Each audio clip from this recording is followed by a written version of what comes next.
Hello everybody and welcome back to Slow Your Roll. I'm Alex. I'm Cody. And today we're going to be talking about character archetypes and maybe why you want to play one.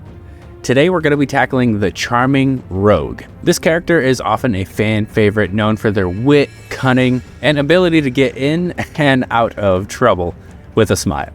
But what makes a good charming rogue? And what are the common pitfalls to avoid? That's what we're here to talk about today. So what is a character archetype exactly? Basically, it's the thing about your character that makes it defined and unique and interesting, and the role that it plays.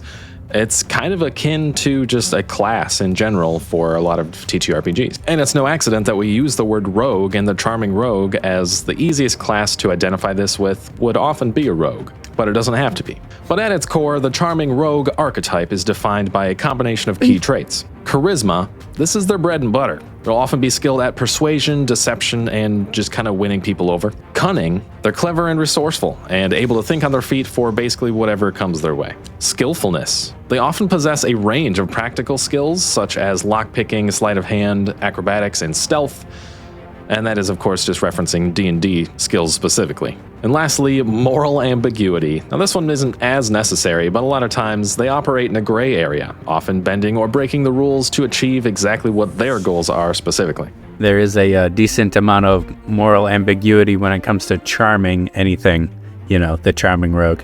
Yeah, again, it doesn't have to be a rogue, bards. So, but yeah, you'll think of them as the smooth talkers, the quick thinkers, the one who can talk their way out of a tight spot or directly into one if that's, well, they choose to play. And even within the charming rogue, there's a bunch of different common tropes or really stereotypes that you could follow along, like the swashbuckler, for instance. My name is Inigo Montoya. You have killed my father. Prepare to die.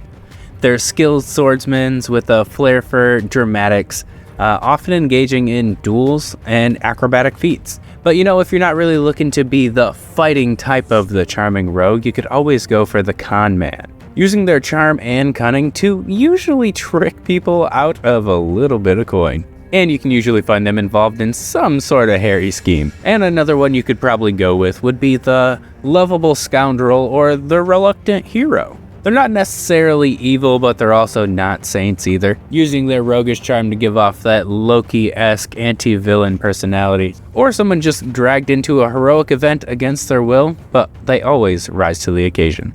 Any one of these could always fall into the charming rogue stereotype. You just gotta pick yours. And if you wanted the perfect example for that lovable scoundrel, just take a good look at Han Solo. So when it comes to making a cute little charming rogue of your own, there are definitely some common pitfalls that you would like to avoid. The first one is the Edgelord. This is where the rogue becomes overly dark and brooding, often cynical, and really they lose their charm in a hurry, becoming simply unpleasant. Or you've got the one-dimensional trickster. This rogue relies solely on tricks and a bunch of pranks, lacking depth or anything in emotional range that feels satisfactory to anyone. And it might even say there's a good way to do all of these things to fall out of the pitfalls. Like if you're a one-dimensional trickster, you should totally have a reason why you're pulling these tricks, and maybe you can get to the bottom of that with a good character moment. Yes, I completely agree.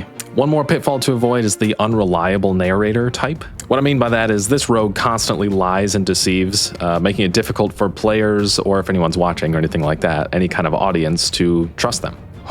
And lastly, we've got the Mary Sue / Gary Stew. What we mean by that is this rogue is unrealistically skilled and charming, never facing any real challenges or consequences in any way.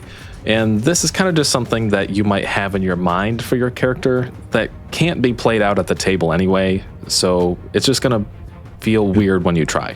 But at the same time, though, there's a big fish, small pond kind of mentality that you could start with and then kind of realize that, oh man, I'm not the big fish anymore. Exactly. A lot of these things are things that you could definitely touch on for roleplay. Just don't commit too hard to them, and it should be fine. And if you were going to make yourself a compelling character of the charming rogue, you gotta make sure you nail down a couple of key things, like giving them clear motivations. What drives your character forward? Is it vengeance? Is it desire for adventure? Maybe it's just greed. And hopefully you have a couple of more altruistic examples than I could come up with. You also should develop a somewhat compelling backstory for adventuring. These kinds of points could also go for all characters, but make sure you nail down what you're trying to do through every facet of your backstory, motivation, and character flaws. What exactly is the thing that's holding your character back that you can break through during this new campaign or one-shot? Another thing to help guarantee the charming rogue that you're making is something that you'd like to play is to do your best to subvert expectations. Play against type when it makes sense. Maybe your rogue is incredibly clumsy, but surprisingly lucky. Or perhaps they have a strong moral code despite their roguish tendencies. And some of the best parts of that concept is you can just roleplay those moments the second you happen to get a natural 1 or natural 20 on something that should have gone the other way.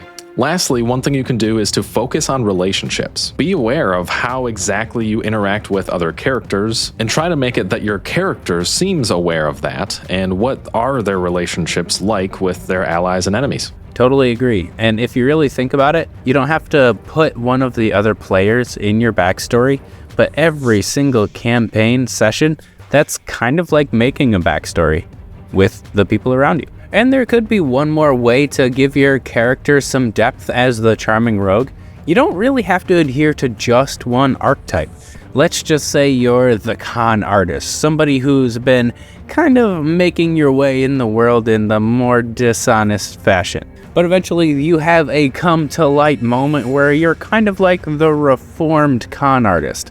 You're sitting here kind of like the new Robin Hood, working to help others not fall prey to scams that you see day in and day out because, let's just be honest, you're the king of them. And there's so many different ways that you can add depth like that by just hitting 2 or 3 different stereotypes per se and adding them right into your character backstory. So there you have it, our deconstruction of the character archetype, the charming rogue. Remember, the key is to create a character that's more than just a collection of tropes. You want to give them depth, motivation, and unique personality. And you'll end up with a character that's both fun and memorable to play. Now, of course, we would like to hear from you guys. When we say the charming rogue, what is the first character that you thought of? I know Jack Sparrow is definitely one, right? I mean, the Swashbuckler, I was like, as soon as you said that, I was like, Jack Sparrow. But yeah, let us know if you can think of more in the comments. And if you like this, let us know. We'll probably do a little bit of a series with this, breaking down a couple different character archetypes that we think are interesting. And if you got any good suggestions for the next archetype we could tackle, please leave it down below, like maybe the tragic hero. But anyway, we will see you guys later. Later.